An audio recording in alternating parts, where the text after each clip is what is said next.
அன்பார்ந்தவர்களே, இன்று நாம் ஆண்டின் பொதுகாலம் 15ஆம் ஞாயிறை சிறப்பித்துக் கொண்டிருக்கிறோம். ஆடையை மாற்றாதே.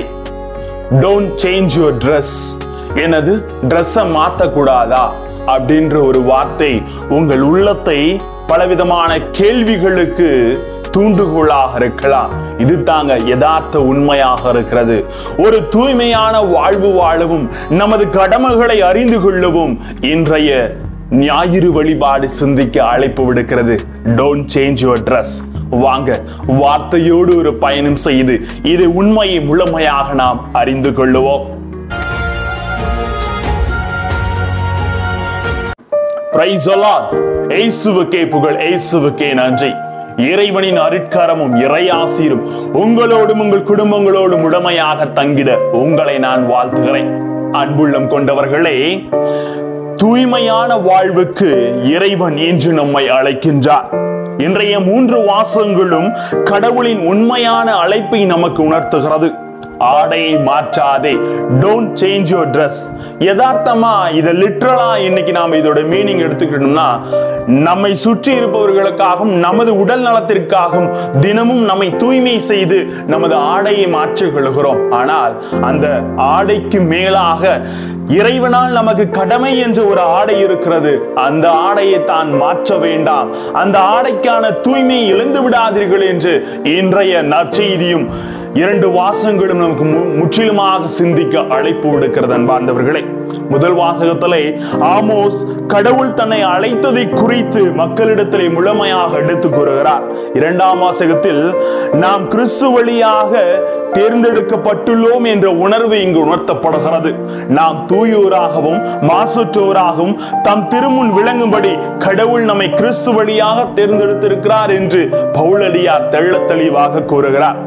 பிறருக்கு நற்செய்தி அறிவிக்கும் முன் நமக்கு நாமே அந்த நற்செய்தி, நல்ல செய்தி நமக்கு நாமே அறிவித்துக் கொள்ள வேண்டும் என்ற உணர்வு இங்கு கொடுக்கப்படுகிறது.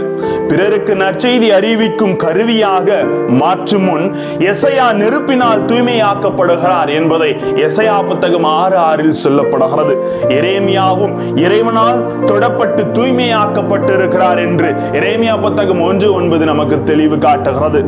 நம் சொல்லால் தொடப்படும் மனிதர்களை விட நமது தூய வாழ்வினால் தொடப்படும் மனிதர்களின் எண்ணிக்கை தான் அதிகம் என்ற உணர்வை நமக்கு வார்த்தை கற்றுத் தருகிறது. அன்பார்ந்தவர்களே, ஒரு தூய்மையான மனிதன் கடவுளின் கையில் இருக்கும் ஒரு வலிமையான ஆயுதம் என்பதை அறிஞர் ராபர்ட் இன்று எடுத்துக் கொடுக்கிறார்.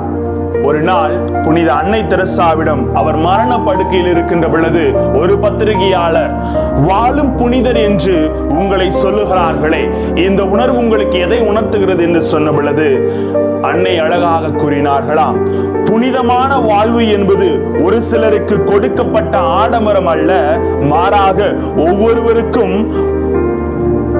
வாழ்ந்து காட்ட வேண்டிய கடமை என்பதை அவர் சொல்லுகிறார். Holiness is not the luxury of a few, but the duty of everyone. இதைத்தான் நமது வாழ்வை நாம் அறிந்து கொள்ள உதவுகிறது. அது எப்படி என்றால், அந்த பத்திரிகையாளரை நோக்கி அன்னை சொன்னது போல, பத்திரிகையாளர் என்ற இந்த கடமை உம்மிடம் கொடுக்கப்பட்டுள்ளது, அதை தூய்மையாக நீங்கள் வாழ வேண்டும் என்று சொல்லுகிறார். அன்புக்குரியவர்களே, இன்று குரு என்ற ஒரு கடமை என்னிடம் இருக்கிறது என்றால் அதை சரியான முறையிலே நான் செய்து காட்ட வேண்டும். கணவன் என்ற ஒரு கடமை உங்களுக்கு ஒரு ஆடையாக இருக்கிறது. அந்த கணவனுக்குரிய ஆடையை ஒருபோதும் நீங்கள் தூய்மையிலிருந்து விலகாமல் பரிசுத்தோடு காத்துக்கொள்ள வேண்டும். மனைவி என்ற ஆடை உங்களுக்கு கடமையாக கொடுக்கப்பட்டிருக்கிறது. அந்த ஆடையை தூய்மையாக நீங்கள் கடைபிடிக்க வேண்டும். இவ்வாறு நமக்கு கொடுக்கப்பட்டிருக்கிற ஒவ்வொரு கடமை என்ற ஆடையை நாம் ஒருபோதும் மாற்றக்கூடாது.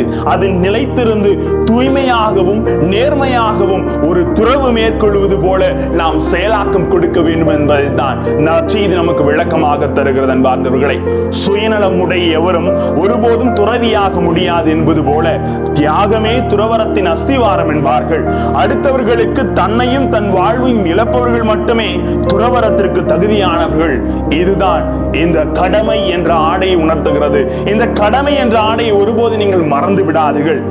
தான் என்ற சுயநல வட்டத்தில் சொல்பவர்கள் ஆணவம் என்ற மையப்புள்ளியை கொண்டிருப்பார்கள். ஆனால் காலப்போக்கில் அவர்களுடைய ஆரம் காணாமல் போகும், விட்டம் விடை தெரியாமல் மாடிவிடும் என்று சொல்லப்படுகிறது. நீதியின் இறைவாக்கினர் என்று அழைக்கப்படும் ஆமோஸ் நீதியின் பால் தாகம் கொண்டவராக நீதியை சமரசமின்றி பறைசாற்றினார். ஆமோஸ் புத்தகம் 5:24 சொல்லுவது போல, நீதி வெள்ளமென பொங்கி வரும், நேர்மை வற்றாத ஆறாக பாய்ந்து வருக என்று அஞ்சான் நெஞ்சுடன் அவர் எடுத்துரைத்தது போல, நமது வாழ்விலே நமக்கு கொடுக்கப்பட்டிருக்கிற கடமை என்ற ஆடையை களையாமல் அது நிலைத்திருங்கள் அன்பார்ந்தவர்களே. சீடர்கள் இருவராக அனுப்பப்படுவதை இன்றைய நற்செய்தியில் நாம் பார்க்கிறோம். இருந்த இடத்தில் இருந்து கொண்டே தம்மை தேடி வருவருக்கு மட்டும் பணி செய்தவராக இயேசு இருக்கவில்லை. மாறாக புதிய மக்களை ஒவ்வொரு நாடும் தேடி சென்று அவர்களுக்கு வழியாக ஒளியாகும் அவர் இருந்தது போல, ஒரே இடத்தில் இருந்து கொண்டு 99 ஆடுகளை கண்காணிப்பதை விட தேடி சென்று ஒரு ஆட்டை கண்டுபிடிப்பது தான் மேன்மையான பணி என்று நமக்கு உணர்த்துகிறார். கப்பலை கரையில ஓரத்துல நிறுத்தி இருக்குன்னா அது பாதுகாப்பா இருக்குன்னு சொல்லுவாங்க. அதே கப்பல் தனது பணியை உணர்ந்து கடலுக்குள் சென்று பல விதமான தடங்கல்களையும் பலவிதமான போராட்டங்களையும் மேற்கொண்டு தான் அதன் இலக்கை அடைவது போல, நமது வாழ்க்கையில் ஒவ்வொருவருக்கும் கடமை என்ற ஒரு ஆடை இருக்கிறது. அந்த ஆடையை ஒருபோதும் மாற்றாதீர்கள். அதுதான் உங்களுக்கு தூய்மையான வாழ்வையும் சீடத்துவ வாழ்வையும் அழைத்தல் வாழ்வையும் ஒவ்வொருவருக்கும் உணர்த்தி கொண்டிருக்கிறது அன்பார்ந்தவர்களே. உங்கள் ஆடையை மாற்றாமல் தூய்மையான உணர்வோடு உங்கள் அழைப்பினை உணர்ந்து கொள்ள வேண்டும் என்பதை நீங்கள் இன்று தெரிந்து கொள்ளுங்கள். தான் என்ற உணர்வை மறந்து பிறருக்கென வாழும் வாழ்க்கை தான் முழுமையான கடமையை உணர்த்துகிறது. வாழ்க்கை என்பது தன்னிடம் உள்ளதை பிறருக்கு கொடுப்பது, அடுத்தவரிடமிருந்து எதையும் எடுப்பது அன்று. பிறர் துயர் நீக்கும் கருவியாக நாம் வாழும்போதுதான் மனிதனின் வாழ்வு அர்த்தம் பெறுகிறது. உங்கள் கடமை என்ற ஆடையை மாற்றாமல் வாழ்வில் முழுமையான அழைத்திலே உணர்ந்து கொள்ளுங்கள். ஆண்டவரின் ஆசீர் உங்களோடு. ஜெபிப்போமா. அன்பு இறைவா, எங்கள் வாழ்வில் எங்களுக்கு நீர் கொடுத்திருக்கிற கடமை என்ற ஆடையை ஒருபோது மாற்றாமல் எங்கள் நிலையை உணர்ந்து கொண்டு ஒவ்வொரு நாளும் நாங்கள் செயல்பட எங்களோடு தங்கும் ஆண்டவரே. Praise the Lord.